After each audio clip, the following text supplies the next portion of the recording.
Alright everybody, welcome back to the channel. Today we're going to talk a little bit about localizer approaches. We're going to fly a localizer instrument approach procedure into San Diego, California. That's Kilo Sierra Alpha November. I'll throw the plate up on the screen here if you want to try this yourself. In the sim world, we get so caught up in, just flying around and intercepting the ILS and having the glide slope take us all the way down and either do a manual landing or have the auto land take care of it. So thought we'd do something a little bit different. In this instance, we're talking about localizer approaches. Now, a localizer can be two different types of localizer approaches. There can be a localizer, a standalone localizer approach, such as this one, or there can be a localizer off of an ILS. Now, why would you want to do a localizer off an ILS, you might ask? That's because sometimes the glide slope may become unusable. When that happens, sometimes the only approach to that runway is that localizer signal, unless there's an RNAV or maybe a VOR or something. But typically the next man up or the next approach up is going to be the localizer. So sometimes what happens in the airports that get heavy snow is what'll happen, the reflection from the glide slope beam off the snow can create false glide slope readings. So I've actually had it before where they've said your cleared ILS approach or your cleared localizer approach runway 26 glide slope is unusable. In that instance, that there's a couple things we have to take into account, and I'm going to walk you through that as we set up the aircraft forward approach. All right, I'm going to go ahead and pause the sim here. We'll get on our way. All right, right now the aircraft, we are flying towards Lindy intersection into San Diego. Now, I know it looks a little bit weird because it's coming out of a weird angle here. That's just because I took off at LAX, and just for all intents and purposes, we're coming in from this angle. So I know it looks a little weird, but same principles apply. First things we got to do when we set up for a localizer approach is we need to obviously set up our performance data in the box. So I've already selected the localizer 27. You can see that here. I've got L27 in green. That is the localizer. I'm going via Lindy. This was my star. I was on the Lindy 4 arrival, the 29 Palms TMP transition. This doesn't really apply so much as right here, these two indicators. Localizer 27 via Lindy. Now, a couple more tidbits of information this provides us is it actually gives us the length of the runway in meters. The final approach course, 275. This is also the localizer frequency. So if I pop this up right here and press my LS push button, oops, I'm sorry, wrong screen. If I pop up my PFD here and I press the LS push button, you can see IUBR 110.9. So the reason we use these LS push buttons is for getting a localizer and a glide slope scale on our PFD as well as the approach information. That's what this LS push button toggles here. You can also see that it marks the final approach course of 275 in magenta. Now if we were heading to, say we were on a heading of 270, and the final approach course was 275, it wouldn't say 275 here, you would just have a magenta line where 275 was. So, that's a little bit about what that is telling you. After you've selected your approach in the box, we need to go ahead and select our RadNav here, verify that it is tuned in, it has auto-tune, then we have the correct frequency. If it was the incorrect frequency, say there was a runway change or an AIRAC change, I know I'm using a outdated AIRAC. But if you had a different ILS or frequency you wanted to tune in, you could do it right here. On the progress page, I like to put in the airport and the runway we're landing on. San Diego INTL information whiskey. 14. We don't need him right now. But we do need to hurry up here. Alright, so I put the airport and the runway 27 in there. That way I just have a very quick and dirty bearing and distance to my runway. So I've got 48.2 and 144. Performance data. let's go ahead and set up our descent data. I want to descend at 300 knots. Actually, you know what, since we're going to be really close to the airport already, we're just going to descend at 250. We're only at 15,000 feet, so I've got my descent speed set up, 250 knots. Alright guys, just to step in here real quick on the MCDU page here for the descent speed. The reason I'm coming down at 250 knots is this isn't necessarily a real-world scenario. I happen to be really close to the approach and airport already in my aircraft position. Normally my descent speed would be set up to correlate with the arrival route. Now on the arrivals you may have speed restrictions such as maintain your Mach number until intercepting 290 knots or 300 knots or whatever it may be. So it's not always going to be 250 knots. It's just in this situation where I happen to be unusually close to the airport during the setup phase here, I've got the aircraft already slowed to 250 knots. In real world scenarios, it's much more likely that you would be going much faster during your descent phase, so you can keep up with traffic and keep the flow of traffic moving into the airport. Now we got to get our weather. San Diego INTL information whiskey. 1400 smooth weather. Wind light and variable. Visibility 9. Sky conditions 2600 broken. 4600 overcast. Temperature 15. Dew point 11. Altimeter 3017. Arriving runway 09. Departing runway 09. Alright, they say they're landing runway 9. That's okay, we're going to do the Localizer 2 sim. Alright, I've got my performance data set here, and now we need to set our MDA. When we look at the approach chart, MDA is 680 feet. Now, depending on where you work and where your procedure is, you may have to add. For my airline where I work, MDA means we must add 50 feet. Must do addition, MDA. So 50 feet to 680 is going to be 730 feet. Now, if it was just a DA, that means don't add. We don't add to the DA, but at MDA, we must add 50 feet.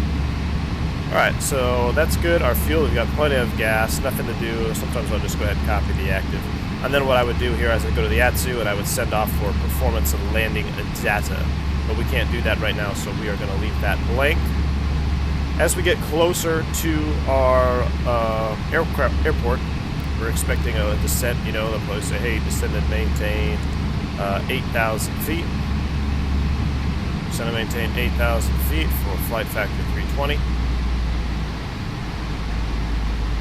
So we've set up the box, and I do what's, you know, it's kind of referred to as a top hat. Basically, you start your flight plan, you go to your RadNav, progress, perf, all the way around like this. So you go boom, boom, boom, boom, little top hat. Now the secondary and ATC comm don't really apply to us in the sim, but as long as you get your flight plan key and you put your approach in, you verify the radio navigation is tuned properly, and your progress page, you put the information in here that you want. Also, vertical deviation is always good to have. I like to actually fly the approach with this page up, that way I know my vertical deviation. And then I have my performance, descent, and approach, and then fuel. Make sure you have enough gas to do the approach. Alright, let's take a look at the approach plate now. Now we're going to brief the approach. Alright guys, just before I get into briefing the actual approach plate in the video here, I wanted to do a breakdown so you can properly look at an approach plate such as the one we have here in front of us and kind of get an idea of what I'm talking about. Now, approach plates can vary in looks depending on the brand of approach plate. This happens to be a Jeppesen approach plate. This is a real-world chart that I've taken straight out of my iPad, and there might be a little bit of different views depending on which version of approach plate you may be using or have access to, but all in all it's pretty much the same. So I'm going to do just a real quick overview of what you're looking at here.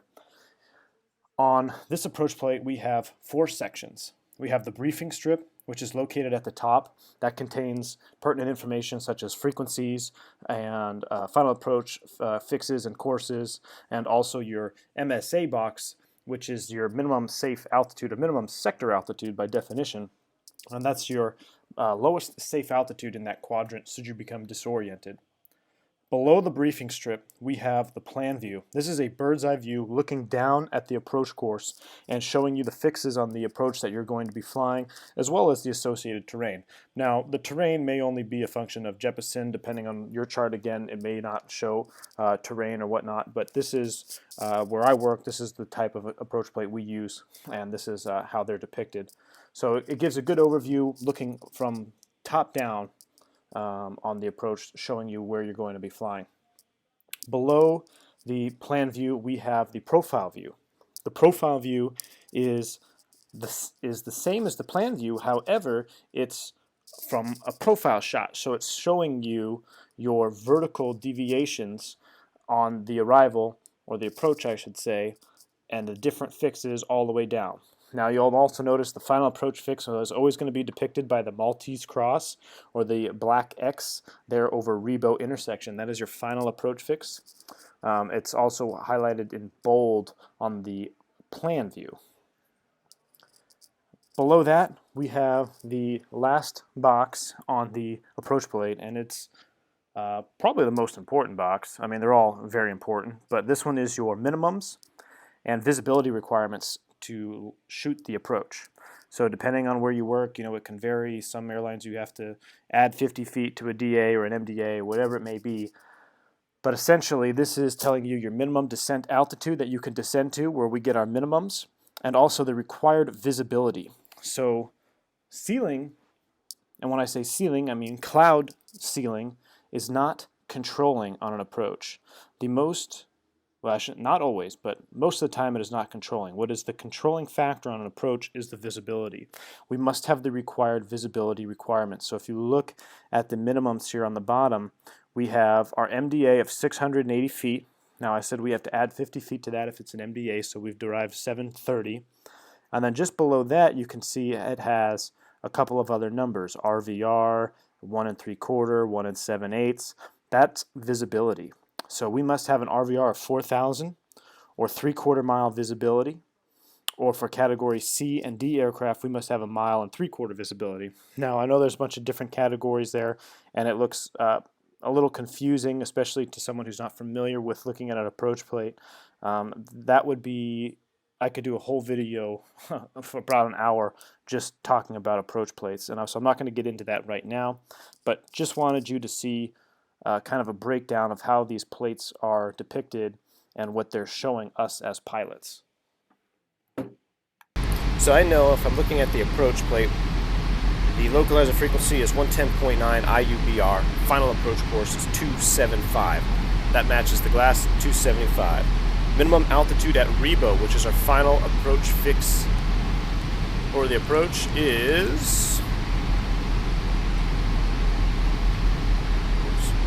Rebo at or above 2,000 feet. That checks. MDA 680 plus 50, 730 feet. Right here in blue, we want to make sure our MDA is set. This will only pop up once you're within 250 miles of the airport. If you're outside of 250, you're not going to get your MDA. So that's typically when we start briefing the approaches. About under 250 miles from our airport, we start the approach, because now we have all of our information displayed on our PFD. We can verify that. Touchdown zone elevation is 17 feet. The sector altitudes, the highest sector altitude being out to the west is 5,400 feet. That's off the Mission Bay MCDU. Landing on runway 27, we're looking for PAPI's approach light system on the right-hand side with MALS lighting. If we have to go mist, then this procedure is straight out 2,500 on a heading of 275 to intercept the 255 radial out to Saccade and hold. Right turns, that's in the box, matches the plate. Landing on runway 27, we've got 9,400 feet available minus that long threshold there, so it's actually more like 8,000 or 7,500 feet, something like that. We're in an Airbus A320. I plan to land flaps full. We're going to go auto brakes low, full reverse, and a right-hand turnoff off the runway. Or I'm sorry, it's going to be a left-hand turnoff off the runway. We're landing on runway 27. Left-hand turnoff towards the gates. Alright, now that the approach has been briefed, and I should set the proper altimeters here, 3017.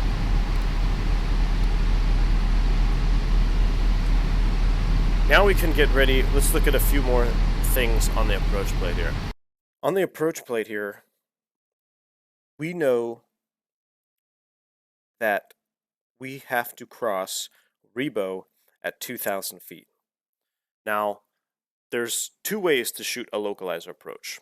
We can do the old-fashioned dive and drive method, which means if we're coming from Vida to O'Kane, we have to descend from 4,000 to 3,000. I'm sorry, from 4,000 to 3,600, from O'Kane to CG with 2,700, and so forth. We call this dive and drive because the aircraft, you're basically doing an idle descent, you're descending down to your next altitude, the airplane levels off, you accelerate, then you descend again, decelerate, so it's very uncomfortable for the passengers in the back. It's not really good technique when you're flying airliners. Now, when you're flying a prop and you're battling the clouds and the ice and all that stuff, that's a different story.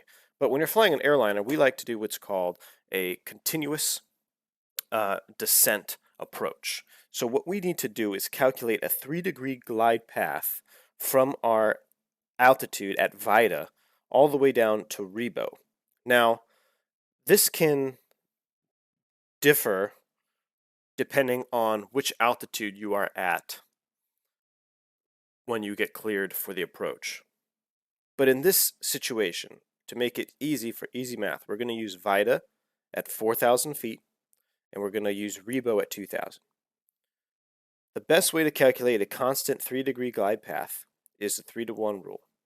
So what we need to do is take our altitude that the aircraft will be at, 4,000 feet, subtract that from Rebo at 2,000 feet. That equals 2,000 feet. Now we take 2,000, or 2, and multiply that by 3, we get 6. That is our distance from Rebo that we must start down on a 3-degree glide path. Now, Rebo is 6.5 miles from the localizer. If we add 6 miles to 6.5, we now have 12.5 miles from the localizer. So we can use our localizer DME, which is right here at the bottom of your PFD, 16 nautical miles. Well, 16 nautical miles from our present position, or we can do what I like to do as a backup in the progress page on Pause the Sim. Instead of putting our runway in 27 here, I'm actually going to type in Rebo, or EEBO, and now I have distance directly to Rebo from my aircraft position. And we calculated that 6 miles from Rebo, we need to start down at 3 degrees. Now, to allow for the aircraft to slow down and for any user error, I like to add half a mile to that. So let's say 6.5 from Rebo, we're going to start down at 3 degrees.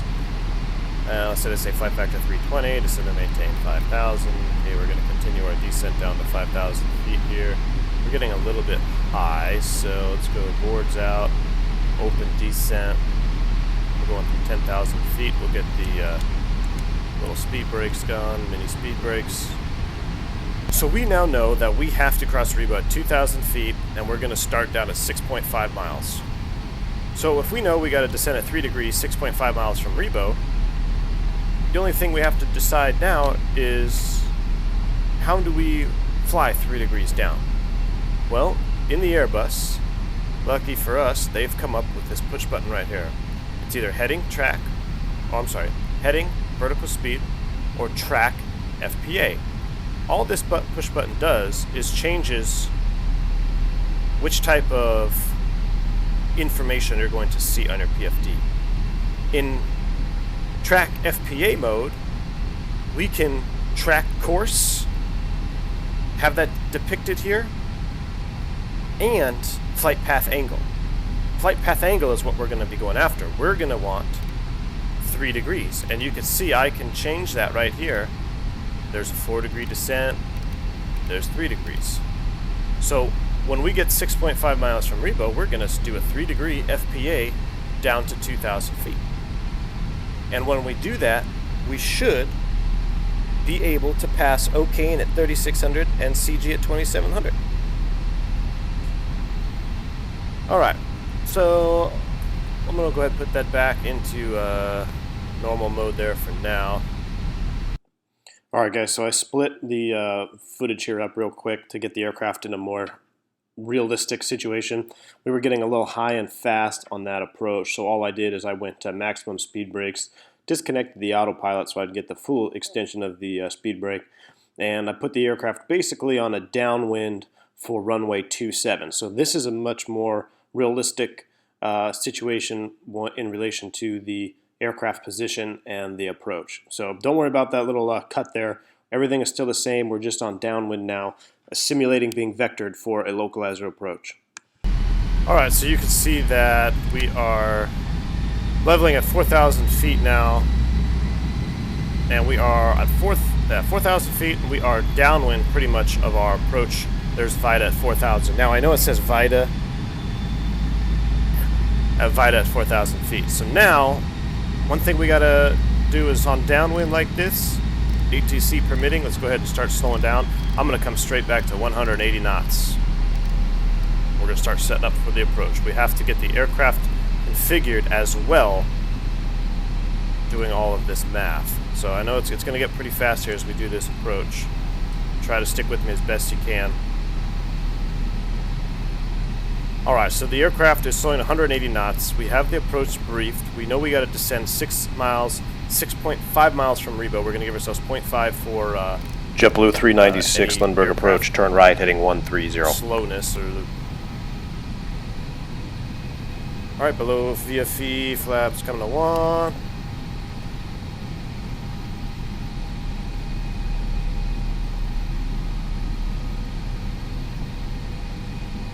One other thing I'm going to point out too is when you are on the descent and you're configuring flaps to full, the aircraft has a tendency to balloon just a tad. So we increase our FPA 1 degree. So if we're coming down at 3 degrees, we're going to go to 4 degrees just as we get the flaps configured, and then we're going to go back to 3 degrees. VFE next minus 10, flaps 2. Okay, we're at flaps 2, 180 knots. Flight factor of 320, turn right heading 160. Right turn heading 160.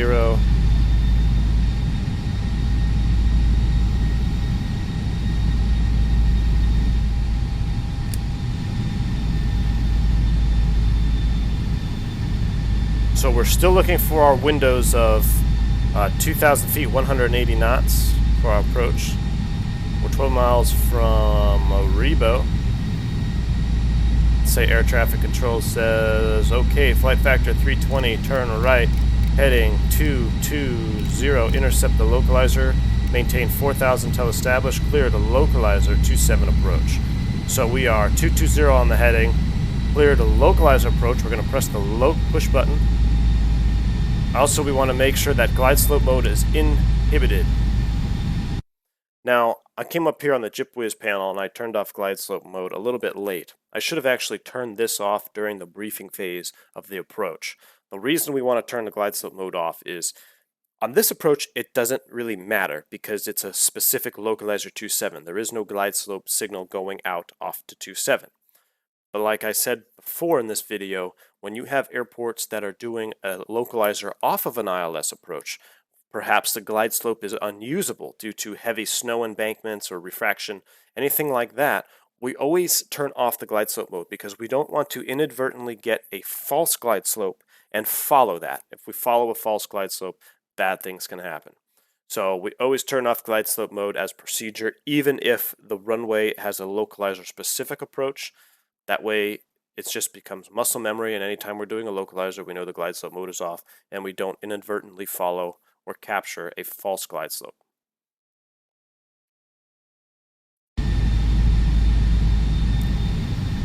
Okay, so I'm going to pull up my little MCDU box here.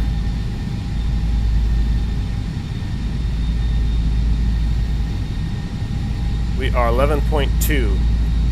So we said 6.5 from Rebo. We are going to start our continuous descent point down.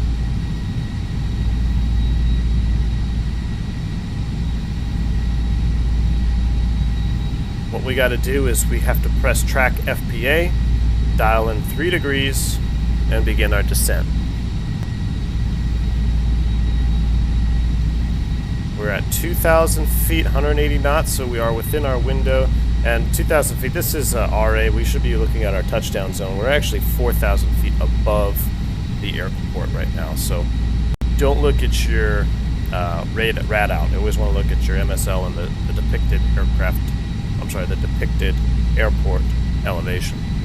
All right, localizer star, that means the localizer has been captured. You can see that the aircraft is now flying to intercept the localizer.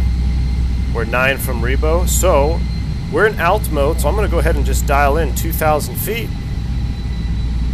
The aircraft won't descend, but I've got 2,000 blue set for Rebo. The next thing I'm going to do now is press track FPA, and now you can see the indication has changed to the bird. I'm going to dial in 3 degrees. Make sure it's a negative 3 degrees down. And now we just wait until we have our 6.5 from Rebo. You can see we've already passed Vida. Technically, if you're diving and driving, you're already descending now to 3,600, so we're avoiding that.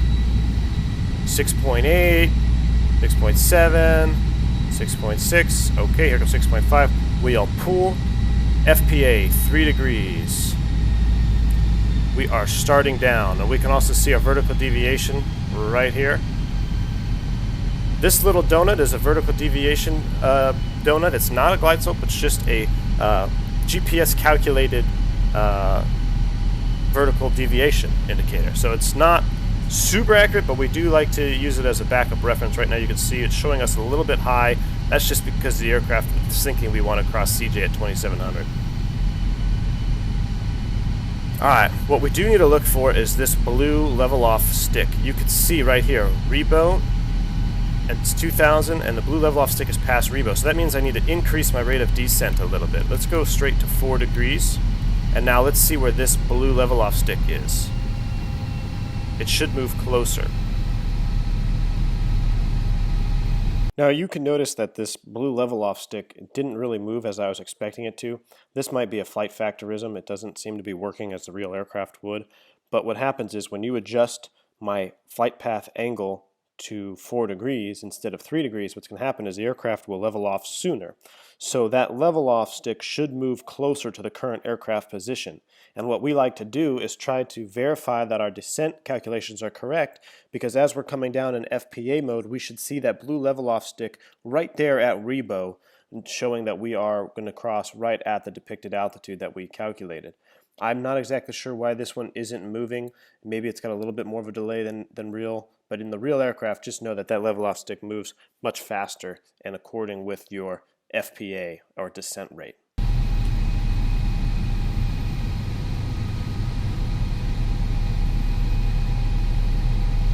It's trying to move closer to Rebo. Ideally, we want this level off stick to be right at Rebo. That means we know that we're not going to descend below. If we cross Rebo a little bit high, that's okay. If we cross below 2,000 feet, that's a fail. Okay, here comes our glide slope indicator that we're getting a little bit too low now. Let's go back to 3 degrees.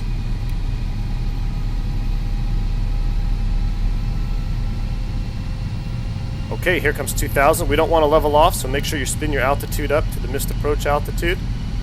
Now what I did there was kind of quick, but I want to recover that because it's very important. So when I say spin your altitude up so the aircraft doesn't level off, that means we need to prevent the aircraft from going into altitude capture mode.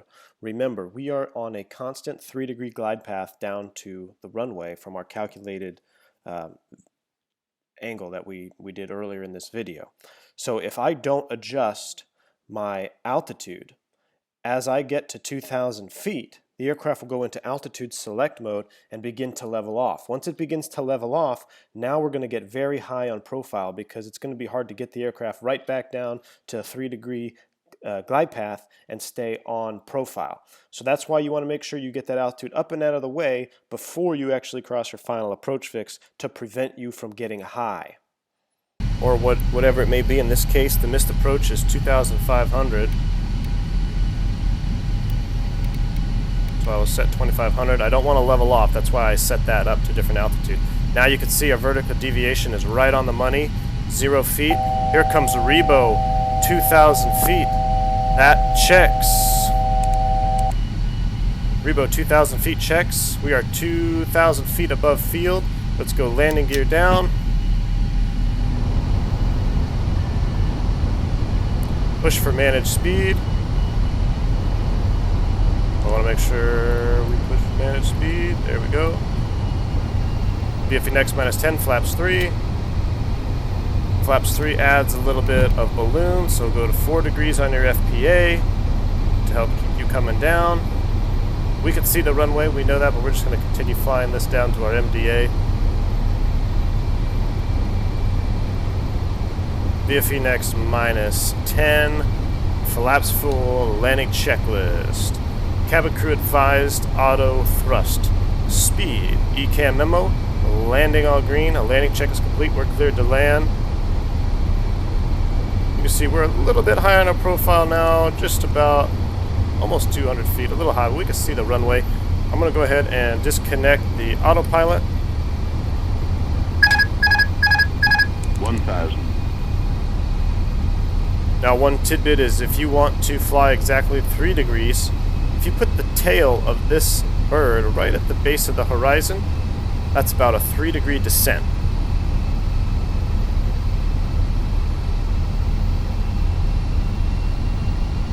Terrain. 100 above.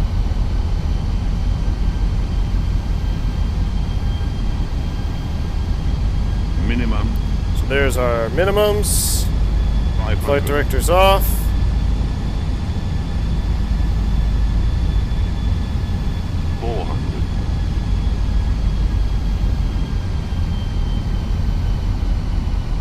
A little bit high on that approach. 300. Think rate.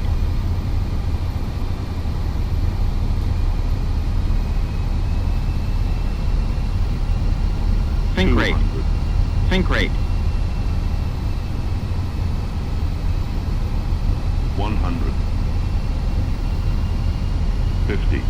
40. 30. 20. Retard. Retard. 5.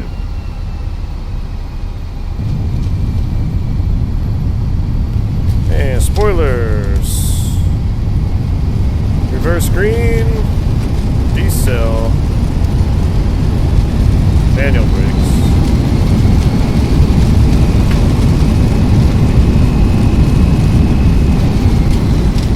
70 knots.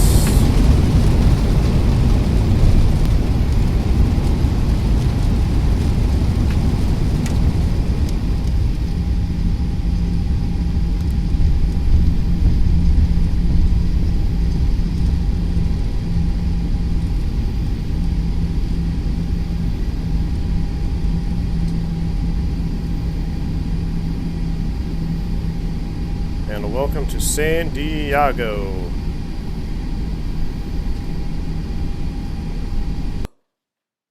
Alright guys, as we get ready to watch the replay here, I just want to mention a couple things on the approach before I get called out by some of you professional pilots. Depending on where you work at, I did get a sync rate on that approach. Now, depending on what your company procedures are, sometimes one sync rate is an automatic go-around. It's categorized as an unstable approach. Now, for this, where I work, you can have 1 to 2 sync rate callouts as long as you verbally state, as the pilot flying, correcting, and the aircraft is in a stable configuration. Now, the reason why the airplane got a little bit high here on this approach is I'm going to put this on the screen so you can see. The VDP, or the visual descent path, is actually a 3.5 degree angle past Rebo. So while we calculated correctly 3 degrees from 4,000 feet out there past Rebo, once we got to Rebo, I should have set and maintained a 3.5 degree glide path all the way down to the runway. So if you looked at the approach, you could see I was about 200 feet high, a little consistently there all the way down on the final approach segment of that arrival. So I was going to shoot the video and watch it and do it again, but I figured this would be a good learning lesson for you guys, that you can kind of see the importance of making sure you have the correct descent path after you pass the final approach fix. On a standard ILS, it's typically going to be 3 degrees all the way down, but since this is a specific localizer, it actually was a 3.5 degree descent from the final approach fix inbound. So as you can see, no harm, no foul. The aircraft safely landed on the ground. We had no problems, but that's just something to be aware of as you continue your journey in flight simulation with the Airbus. I hope you guys have enjoyed this video. As you noticed, I'm beginning to rebrand the channel. The new name is 31 Simulations. I really appreciate the support and all the great comments I'm receiving. I plan to keep these videos rolling. I'll catch you again very soon.